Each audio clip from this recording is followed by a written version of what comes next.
அப்பயும் அவர் அவர் சொல்றாரு, லோத்து என்கிட்ட 2 பெண் பிள்ளைங்க இருக்காங்க, அவங்கள கூட அனுப்புறேன், ஆனா இவங்களுக்கு என்னை நம்பி வந்தவங்களுக்கு எந்த துரோகமும் பண்ணிடாதீங்க அப்படின்னு சொல்லிட்டு அவர் ஏஞ்சல் இவங்களுக்கு வந்து துரோகம் பண்ணக்கூடாதுன்னு நினைச்சது நல்ல விஷயம்தான்.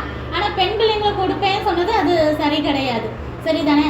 அப்போ அந்த ஆண்கள் சொல்றாங்க, நாங்க அவங்களுக்கு பண்ணணும்னு நினைச்ச தீங்கை விட உனக்கு பண்ணுவோம் அப்படின்னு சொல்லிட்டு அவங்க ரொம்ப வன்முறையா பேசுறாங்க, நடக்கிறாங்க. உடனே அந்த உள்ளக்கறிஞ ஏஞ்சல் என்ன செய்றாங்கன்னா, அவங்களுக்கு சில பவர்ஸ் இருக்கும்ல, அப்போ உடனே அவங்க கையை வெளியே நீட்டி லோத்தை மட்டும் படக்குன்னு உள்ளக்கு இழுத்துட்டு டோரை நல்லா பூட்டிடுறாங்க.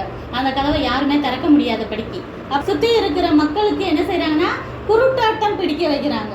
குருட்டாட்டம்னா இப்போ வழி இருக்கிற மாதிரியே தெரியும், அவங்க அந்த சைடு போய் பார்த்தாங்கன்னா வழியே கண்டுபிடிக்க முடியாது. அப்படியே சுற்றிக்கிட்டே இருப்பாங்க, சுற்றின இடத்தையே சுற்றிக்கிட்டே இருப்பாங்க.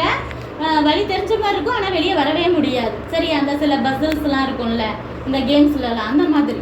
அப்போ அவங்க வந்து அந்த வீட்டையே சுற்றிட்டு இருக்காங்க, வாசலே தெரியல, என்ன நடக்குதுன்னு அவங்களுக்கு புரியல. அப்போ அந்த ஏஞ்சல் வந்து சொல்கிறாங்க,